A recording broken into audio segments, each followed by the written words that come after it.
right, it's time for another Master Passive Income Show. My name is Dustin Heiner, and I help people to quit their jobs by investing in real estate rental properties so they never have to work a job again. Now, today, we're going to be talking about auctions and how to find properties at auctions, how to find the auctions themselves, number one, and then how to actually buy from an auction, and then how to turn that into a rental property where you make money every single month. Now, last week we talked all about the ins and outs of the auction. This is the second part, and hopefully we'll be able to get through the entire thing as we go through the second part. But I want to encourage you guys to get started investing in real estate, and auctions may be the best thing for you to get started. All right, guys, let's look at today's show where we talk about finding auctions, buying from auctions, and all that great stuff where we finish out everything about auctions. All right, guys, let's start the show.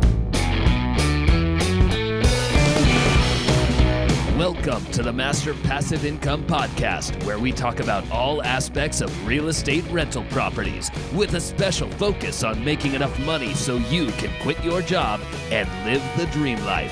And now, here is your host, Dustin Heiner.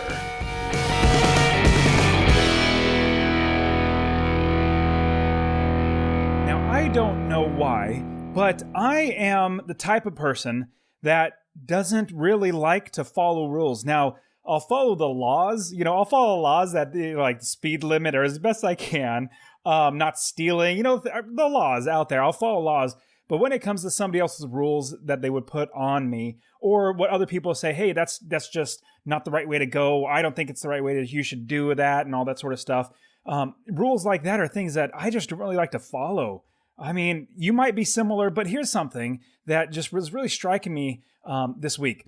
If you went and told your friends and the people that you know, your family members, that you spent $80,000 on a college education, where you spent 4 or more years of your life and $60,000 to $80,000, they'd probably be like, man, good for you. You're probably going to get a good college degree and you're probably going to get a great job after that.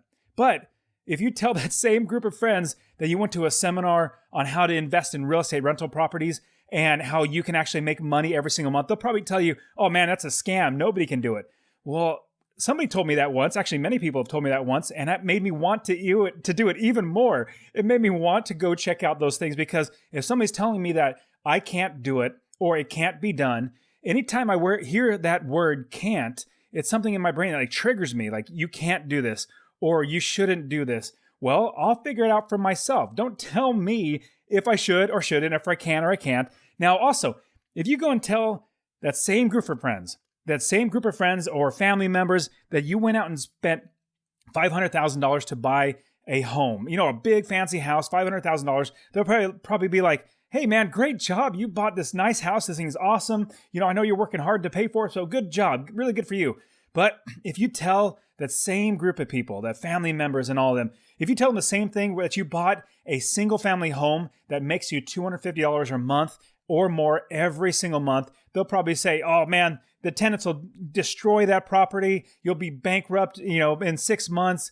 You won't be able to find tenants. You won't be able to rent it, all that bad stuff. Well, when I heard those things, I'm like, man, that's a bummer for you if that happened to you or somebody that you know, because what it comes down to, they start saying, well, my aunt had a rental property and she said it was the worst thing possible and I'm never going to do it because that's what she said. Well, I'm not your aunt. In fact, there's something that it kind of strikes in me that there's an old song, it was a movie and everything. But anyways, it says, anything you can do, I can do better. And that's something that's inside of me. And I'm pretty sure that's the same with you. You're striking out than everybody else. We're all taught in school to go to school and work our lives away once we get out of school. I mean, if you get a job, you're automatically assigned or you're automatically bought into the 40 by 3 plan. Do you know what the 40 by 3 plan is? Well, here's the 40 by 3 plan. You work 40 plus hours a week, slaving away at your job, having horrible bosses and bad coworkers and just not enjoying it. You may really enjoy it, but you're working 40 plus hours a week at your job. Then you are also doing that for 40 plus years. For 40 years, you are working that job. Now, there's also the saying that it's not if you lose your job, it's when you lose your job. So you might lose your job as well, and you have to get another job, and everything you built up on that first job is now gone, and now you have to do it on the second job. But you're going to be working for 40 years until you can finally retire. Yay, I can retire now. But then you have to live on 40% of what you struggled to live on your entire life. And now you're thinking, oh man, my entire life is gone. Now I'm 65, 68, 70 years old. How am I going to get a job now? Well, you and I, we're not like that. We do not ascribe to anything that people are trying to tell us what we should do or what we shouldn't do. You know, when we go to school, they tell you that you need to go to school. Then you need to go to college, and you need to get in a lot of debt, and you need to get a piece of paper, and then hopefully go out and apply for jobs. And if you somehow beat out every single other person applying for that job, you're going to have that job. Oh, you're going to be set for life. Oh, wait, you got fired or you got laid off. I actually got laid off. After about 8 years working on my job, I got laid off. It's a horrible story, but I said, I'm never going to let that happen to me again. So I started investing. I started investing, number one, in myself, but number two, into rental properties. In 2006, when I bought my first property, I realized that now I need to make it my life's goal to never have to work a job again. Because I realized after I was laid off that I need financial freedom. I need financial independence. I need to have nobody holding that job over me. And that's what I strive for every single day for 7 to 8 years. Eventually, at year 9, I was able to quit my job because I invested in real estate rental properties. And that's what I want to show you how to do. And that's what we have this podcast for, the Master Passive Income Show. Now, I want to give you a free real estate investing course where I'm going to show you exactly how I did the very same thing right where you are, wherever you are. I mean, I didn't have much money at all. I didn't have any experience. I didn't have any contacts. I didn't have anything. I just said, you know what? I'm going to get started. Well, since then, I figured out how to create a plan, a way to actually invest in real estate and make it more of a science than anything else. Like you do X, Y, and Z. You just take step by step. And I want to give you that free course, absolutely free. All you got to do is text the word rental, RENTAL, to 33777. And if you text that word rental to 33777, I will send you my free real estate investing course to get you started down the path to financial freedom in real estate rental properties. Now, I was super excited. Recently, I had one of my students. Her name's Katrina. She also listens to the podcast. She recently just bought a home, a rental property, and she's going to be making $300 a month from that property. She actually used Roofstock, and I am so proud of Katrina. She worked hard to get this one property, and now she's ready to move on to the next one. And in fact, she is already talking to, and she just closed last Thursday, like literally a week ago or last Thursday, she closed and she's ready to jump on the next property. So she is absolutely getting after it. Now, today we're going to be finishing out talking about auctions and how to find these auctions, because finding auctions in where they are and how to find them either online or physically and in person, there are many, many different ways to find them. And I want to give you some of them right now. So the first and easiest one is to go to any county. They'll have a courthouse where they would have an auction. These physical locations are auctions where you have properties that an auctioneer would come out, just like I talked about last week, which I'm not going to get into. Go back and listen to last week's podcast. And you can find that one at masterpassiveincome.com/81. That was the 81st podcast episode. This one's 82. And so go to masterpassiveincome.com/81, get all the show notes for there, listen to it all over again. Now, for physical auctions, like I was saying, they're at the local county courthouse. It's just a normal government employee walking out a bunch of papers and says, hey, okay, I'm auctioning off, address this, number 1 Happy Street, I'm opening for bidders and blah, blah, blah. So you can go there. In fact, I've been there so many times just to watch because it was interesting to me. If you just go to the courthouse and show up, it's probably like 9 or 10 o'clock on maybe, every day of the week, or it could be one day a week or one day of the month. And you'll be there with everybody else, all the other investors, and you'll get to see the process. You'll get to talk to the people there. You get to see what it's like. Now, the auctioneer will commence the bidding process, and anyone who actually qualifies, and qualifying means they basically walk up, show them that they have the funds in order to bid on the property, and then they qualify as a bidder. Anybody who qualifies can actually bid on the property. There's really nothing special at all about the auction, and there's really nothing to worry about. In fact, like I said, just go there a couple times just to see what it's like. And really, the only worry that you're going to have is that you're buying the right property at the right price. It's not that, it's kind of intimidating because it's an auction and everything, but you will be just fine. Literally just go to the courthouse and you will see what it's like. In fact, pause that. call them first. Call up the courthouse, make sure what day and what time so you can be there. They'll absolutely, it's all public information. So there'll be a few other investors, maybe like 5, 10 at most. I've never seen more than like 10 people there standing around at one time where they're actually doing the auction. If there is a good property though, you will have more investors showing up because it's a good property and they're going to hopefully get it. Now that's a physical location. Now there are companies who actually do have other physical locations where they would sell. In fact, I remember I was in downtown Fresno where I used to live and I was working there, and there was a hotel where they actually had an auction of real estate there. Like one of the auction companies, it might have been like auction.com or something, showed up and they actually put on an auction, a live auction there for properties. It was rather pretty neat, watching that too. So you need to watch out for those. Now, I want to talk to you about online auctions, which is almost one of the really exciting things that are going on right now for a lot of people who buy at auctions, because you don't have to show up. You can just buy online. Now, online auctions are very similar and function very similarly to a physical in-person auction. Basically, there are properties listed for the auction and the bidding is open. Bidders are placing in their bids, and the highest bidder wins the auction. And there are many websites dedicated to online auctions, and I would not personally say which one's better than others. I mean, there's plenty of them. Like foreclosure.com does have auctions. You have realitytrack.com, realitybid.com, auction.com, Hubzu, I've never used it, but Hubzu, zu.com, bid4assets.com. These are all websites that actually have auctions on there as well. And so again, go to my show notes, masterpassiveincome.com/82 for this episode. You'll see all of these on there. So you can start browsing through all those auction sites. Again, foreclosure.com, realitytrack.com, and trac.com, realitybid.com, auction.com, hubzu.com, and bid4assets.com. And like I said, just go to that site and look at the properties that are listed for an auction and see what their criteria is. What they're going to demand in payment. Is it going to be 7 days, or usually it'll be 30 days? Are they going to need earnest money that you're going to need to deposit beforehand? All that sort of stuff. Now, how to buy a house at auction, you need two things. Number one, you need to know which property that you're going to have. And number two, you're going to need to have the down payment, or basically the earnest money that's going to go towards the property. So let's say you bid on a house for $100,000, and let's say that they require 10% down in order for them to hold the property for you to then get your financing ready, in like 30 days. And so you'll have to have $10,000 ready in cashier's checks so that you can just literally hand it over.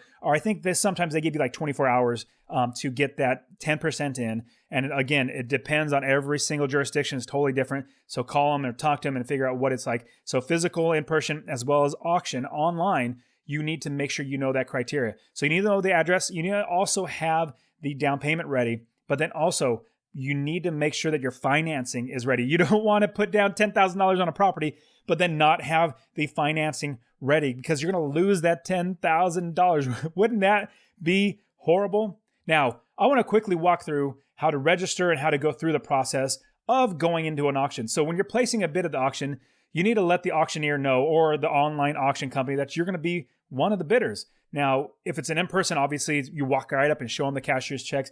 If it's an auction, an online auction, you have to go through their steps. But one big tip I want to give you is that some investors will register for a particular property to show you that they're interested in it, but not even bid on the property. Like, I've seen this many times at the courthouse steps. I'll just be watching, and there's some big heavy hitters, guys with like binders and binders, and they have lots of money and they buy lots of properties. They will tell the auctioneer, I'm going to register to bid for this one particular property. It's not like you register for the entire auction. No, it's each property. You need to say that you're going to bid on that property. And so they would walk up and show like they're going to bid, but they don't actually bid. What's funny, it's like, hey, this investor thinks this is a good one. He's about ready to bid, but I don't want him to get it because he might know something I don't. I'm going to go ahead and buy it. And so you register in and you say you're going to bid, and you put in your first bid, and then that guy doesn't bid, because he wants you to use up all your money so that he doesn't have any more competition on the real property that he wants. I've seen that so many times. It's actually very, very funny when it actually happens. I've never seen anybody bite on it, but it's just,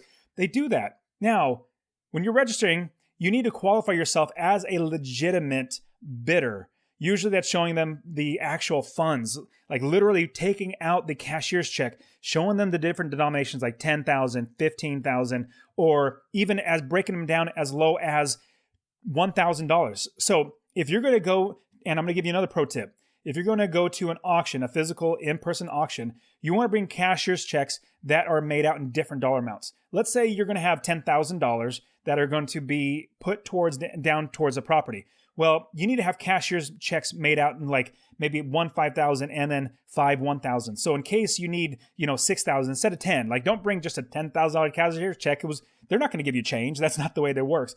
So you want to be able, just like, if you're bringing out dollar bills, 20, a 10, a 5, and a 1, you need to have different denominations. Same thing with your cashier's checks. When you are going to start looking for properties, you need to get a list of the properties and dates for the auction. Because like I said, as soon as that auctioneer says, we're getting started on this property, let's open it for bidding. As soon as that stops, they're not waiting, and it's usually open or over in like 30 seconds or a minute. I mean, it's very, very fast. Sometimes it can go as long as like 2 or 3 minutes, but I've never seen it go beyond 3. It's quick.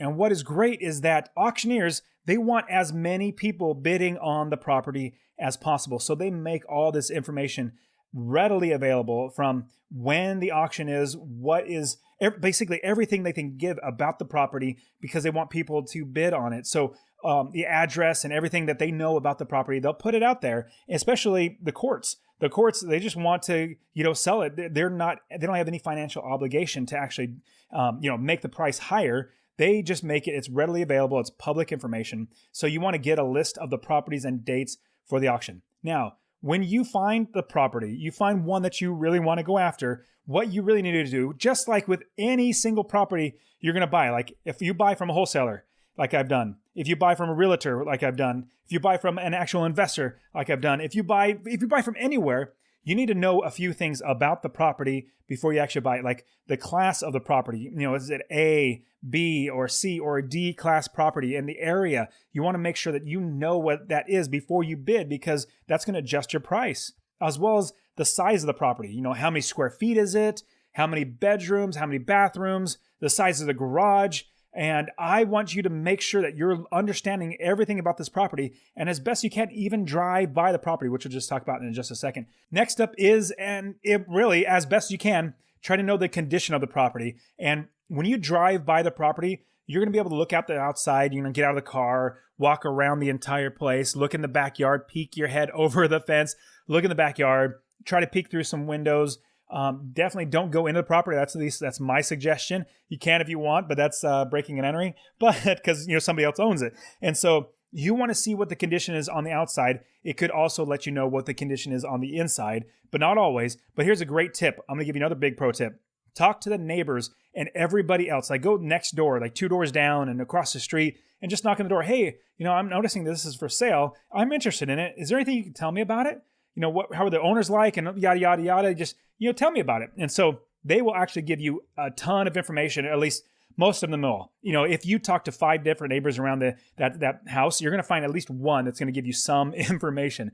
If the neighbors come out and say, well, the people that were living in there, they got foreclosed on and they destroyed the inside. As they're coming out, they were breaking things. I could tell that there were holes in the walls and they were loud and angry. Well, that might give you an insight into the inside of the property and say, it might take a little more money to rehab the property than I think it could be. And so you adjust your price accordingly. We're not in this business to lose money. So you want as much information as possible. Also, the property type. And there are 3 main different property types, and that also obviously adjusts. So there's single family homes, multifamily, and commercial properties that are all a part of the auction. And so if you get a different address where it's a single family home, but they're listing it as a multifamily or vice versa or something, you need to see exactly what maybe your information is wrong. Maybe, and it could be that their information is wrong as well. So you need to know the property type. And if you're going to buy a single family home, you're looking to rent or to flip it out to one person. Now, if you're buying a multifamily home, then you're going to be having multiple people. So, we've already talked about all that stuff, so we can move on from there. Another one is location. The location of the property is really going to be either detrimental or actually help you in your business to make sure that you're going to make money in your renting of the property. I know Greg, when we had him on the podcast a few shows ago, he bought a house at the auction and it's in Hawaii. And so the location's great. So he's making good money there. So anyways, you got to know the location. You got to know the city. You got to know everything about that. Now, if you're going to buy online, that's a totally different scenario because you might be living in New York City and then you're buying something in like, I don't know, Tennessee, like in Memphis, Tennessee or something like that. Well, if you're going to do that, you need to have a property manager tell you about the area before you even buy the property or even bid, because you never know. It could be a horrible one and you don't want to own that property.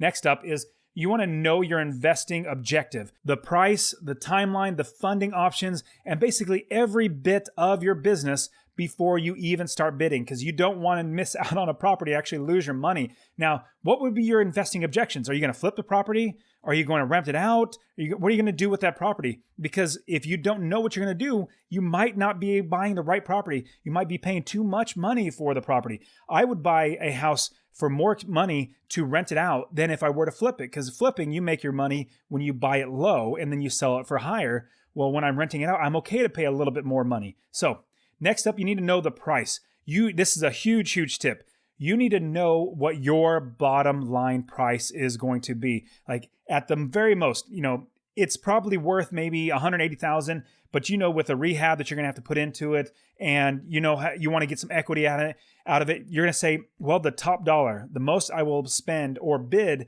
is $135,000. That's the top I will bid, because I don't want to get stuck with a bad property or have a lot of money come out of my pocket.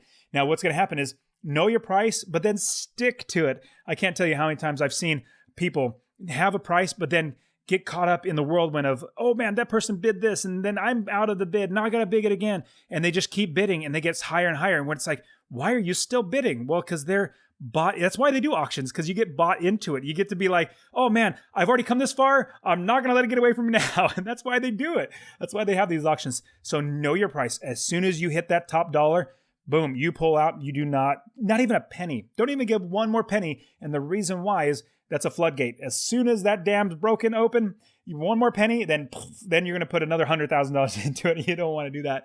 All right. Next up, you need to know your timeline.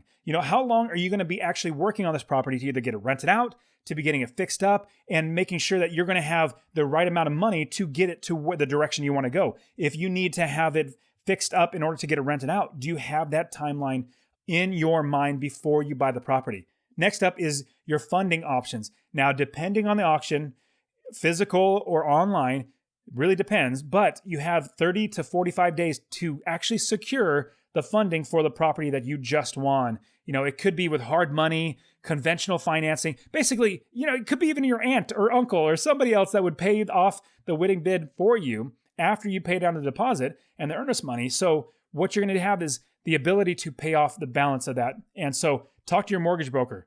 Talk to them and say, hey, I want to buy a property at auction. How long would it take? This is the property, or this is the type of property. Can you make sure that we can close within 30 days? Because I'm going to be out money if we can't close. So we got to do that. So talk to your mortgage broker and make sure that they're ready. Also, do your research and due diligence on each property that you are interested in. Just like if we're going to buy any property for a rental property, we want to make sure we know that it's going to make us money from day one. Same thing. This is the exact same thing. This is just another tool in an investor's tool belt. The exact same thing. We have Zillow, we have Roofstock. Roofstock's a great way to find properties. We have wholesalers, we have realtors, we have other investors. We have so many different ways to find properties. This is just another one of those. Now, if you actually start bidding on an auction, in fact, I'll pause that really quick. If you want to get what it feels like to actually bid on something, go to eBay. Just go to eBay and buy something on there. I don't know, like a DVD on, like, I don't know, Marvel movies or something like that. My kids are literally watching Marvel movies right now in the other room. But if you go into auction and on eBay and you try to buy a DVD or something and you let the countdown clock tick down, you see other people bidding, it kind of gets you pumped up, like your adrenaline starts pumping. Well, that's what's going to happen times 100 when you're at the courthouse steps spending $150,000 on a house. So when you're bidding on a property at an auction, be ready for adrenaline to pump through your veins. That's because all your competition between you and the other bidders, it's going to get really hot. It's going to get heated. It's going to be like, hey man, over there, hope that guy stops bidding, but he didn't. I got to keep bidding. So remember to keep your cool and never go above your top dollar. In fact, good investors will never go above their top dollar, and poor investors or bad investors will actually break the bank and go above their and beyond their top dollar because they don't know what they're doing. So when the bidding starts, there are a few ways to place your bid. One, you can be very aggressive and go all in. You start hammering it and make it be loud and, be aggressive in your bids and your voice, and you're staring down the competition. That's one way. Another way is just sit back and wait until everybody's bid. And then once everybody starts feeling like, okay, I'm about ready, going once, going twice, 180,000, like you jump right in and you take it away. That takes wind out of somebody's sail. So that could be another way. There's so many. This is going to go way beyond the scope of this podcast session. So you can actually have so many different ways to actually place bids. And in fact, just watch like Storage Wars on I don't know, some other TV show. I can't remember what it's called, but where they do auctions, you can see different styles of how people actually bid on properties. It's really, really interesting. I'm the type of person, I actually sit back. I kind of, if the auctioneer, he says, okay, it's going for 100,000. I'll just kind of wave. I'll just put my hand up just really quickly and just nod that I'm actually bidding. He'll say, okay, okay, sir, 100,000, and then move on. There are other people like 100,000, and they get really, really loud and really obnoxious. So now, like I said, when you actually win the auction, there's a process you're going to have to go through.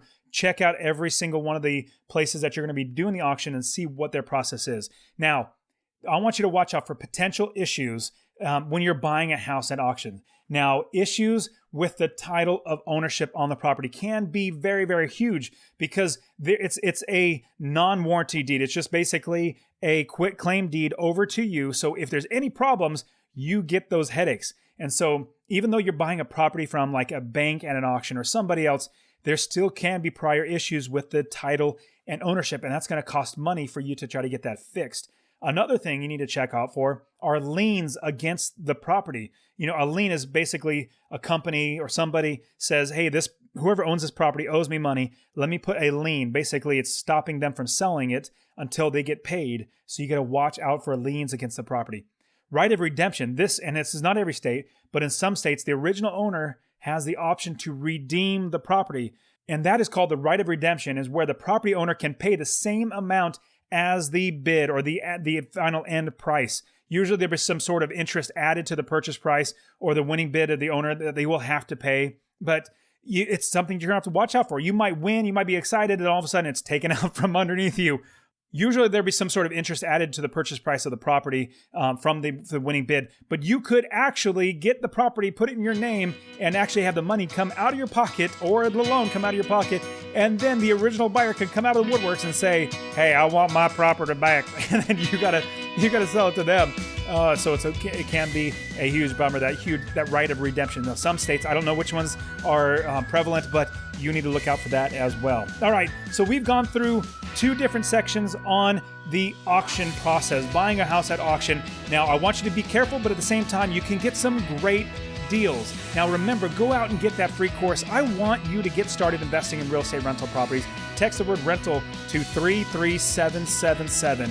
And you guys are fantastic. I am so excited that you're here with me. And every single week, I try to bring you as much great content so that you can start investing in real estate rental properties, just like all of my students that I have. All right, guys, you take care of yourselves. I'll see you next week. See ya.